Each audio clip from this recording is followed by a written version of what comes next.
La historia del ferrocarril ecuatoriano.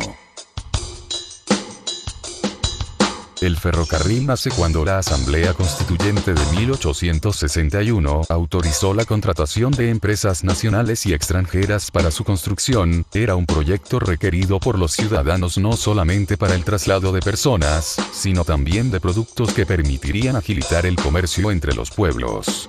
El doctor Gabriel García Moreno, que gobernó hasta el 30 de agosto de 1865, acogió esta necesidad del pueblo e impulsó el inicio de esta gran obra. Realizó los estudios y la construcción del primer tramo desarrollado en su segundo periodo presidencial, que lo inició el 29 de julio de 1869, poniéndose así al servicio del país 91 kilómetros desde Yaguachi hasta Milagro en 1873. El tendido de rieles siguió por la orilla del río Chanchan con dirección a Cibande, pero con su asesinato el 6 de agosto de 1875 esta obra avanzó muy poco.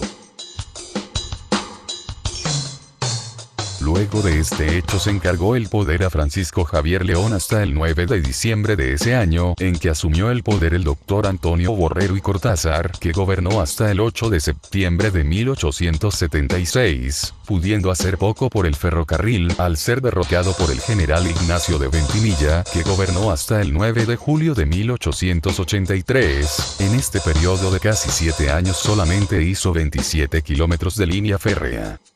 Al ser derrocado Ventimilla se instaura el progresismo en el Ecuador, con José María Plácido Camaño quien llevó el ferrocarril desde Yaguachi a Durán, instalándose también la red de telégrafos de Guayaquil a Quito, que era un sistema de comunicación complementario para el ferrocarril y que fue emprendida por el ingeniero Remington Kerry de nacionalidad inglesa, que además construyó otro tramo de vía que seguía por Bucay y desde aquí por las orillas del río Chimbo con orientación hacia Huiga. Él también propuso al gobierno la ruta Chimbo-Cibande. El financiamiento era conseguido mediante un tributo de la sal. En 1888, un fuerte invierno acabó con varios tramos de vía férrea, también trajo enfermedades como paludismo y fiebre que azotaron a los obreros.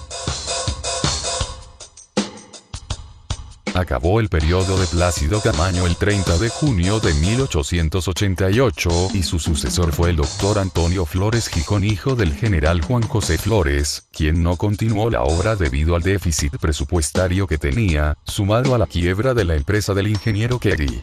El 1 de julio de 1892 lo sucede en el poder el doctor Luis Cordero Crespo, quien con grandes problemas económicos no podía seguir con la obra y buscó formas para conseguir financiamiento y continuar la obra, pero el caso denominado Venta de la Bandera lo obligó a renunciar el 16 de abril de 1895. El poder fue encargado a Vicente Lucio Salazar hasta que se da la llamada Revolución Liberal de junio de 1895, en que asume el poder el general Eloy Alfaro, quien retoma esta obra, para lo cual decide contratar a un ingeniero inglés, Mr. Muller, para revisar el proyecto del ingeniero Kerry, cuya conclusión a los 2 años fue de que esta obra era geográficamente muy difícil y costosa de realizar, por lo que se le dio el calificativo de el tren más difícil del mundo.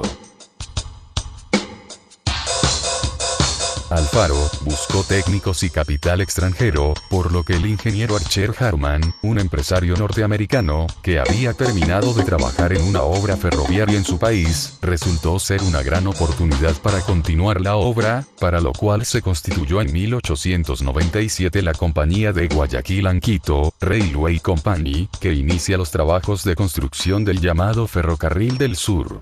Para el año 1900, el proyecto fue desacreditado debido a un invierno riguroso que provocó grandes deslaves sobre la vía, sumado a comentarios que provocaron susto entre los financistas norteamericanos, que retiraron los capitales y extinguieron la empresa constituida anteriormente.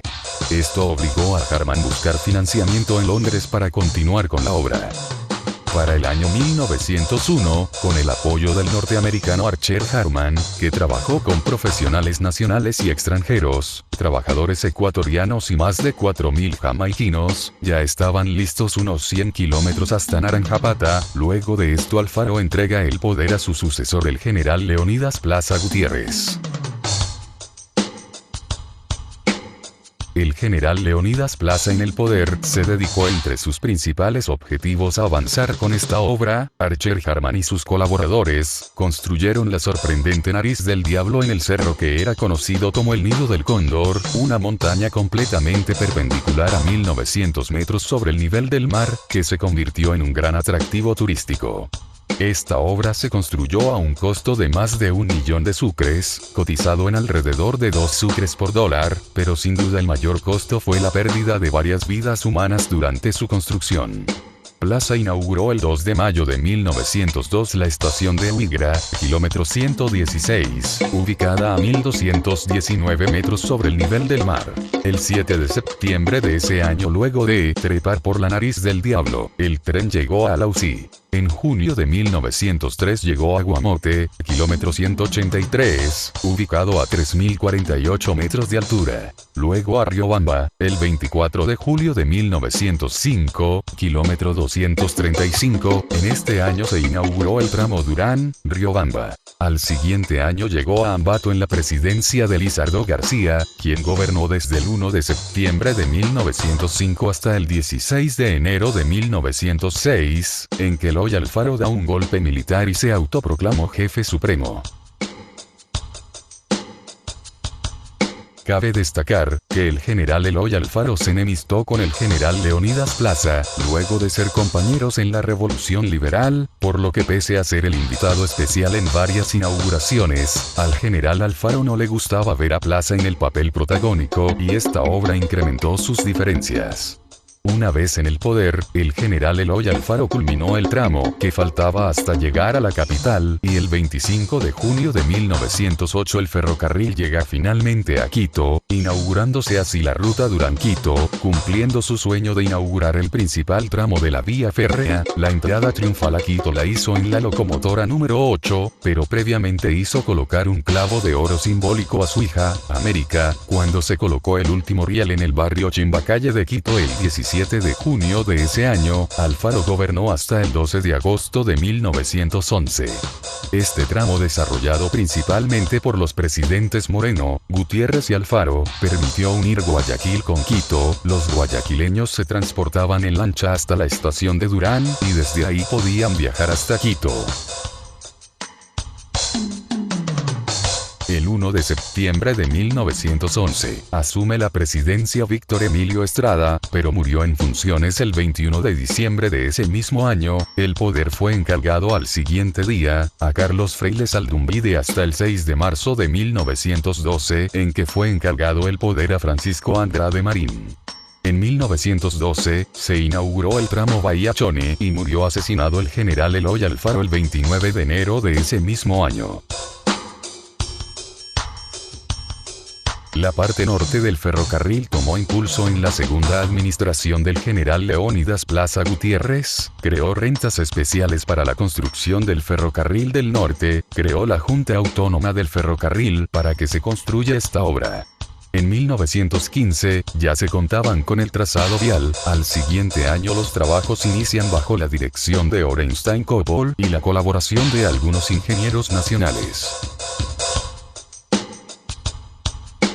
En 1915, también se iniciaron los trabajos del tramo denominado como el Ferrocarril del Austro, pero los trabajos iniciados en Sibande fueron paralizados hasta el 1 de septiembre de 1916, en que asume la presidencia Alfredo Vaquerizo Moreno, quien contrató los servicios del ingeniero C.W. Simons para la continuación de la línea férrea desde Santa Rosa.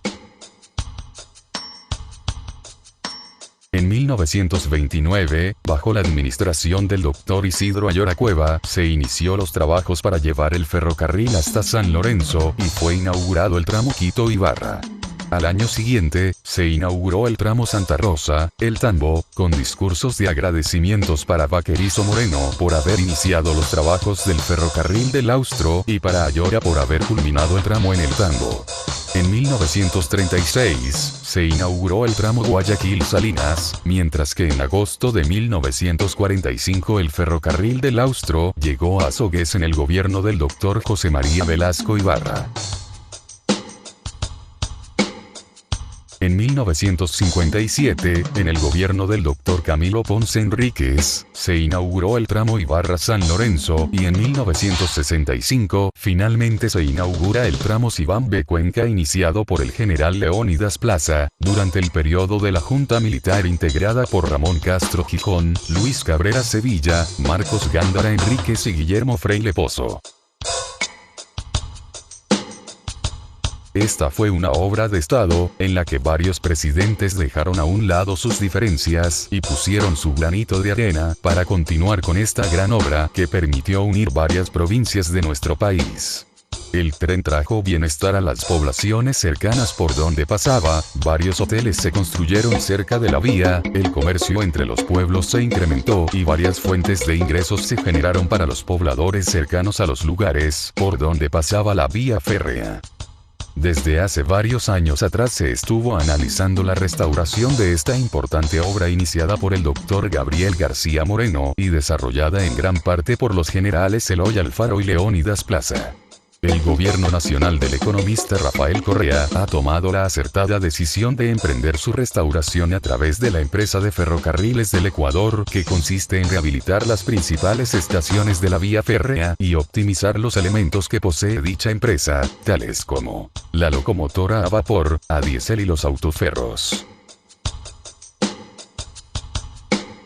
Descarga gratis la revista del mes en www.techsoluciones.com.es. También descarga gratis la revista del mes en www.baritech.com.es.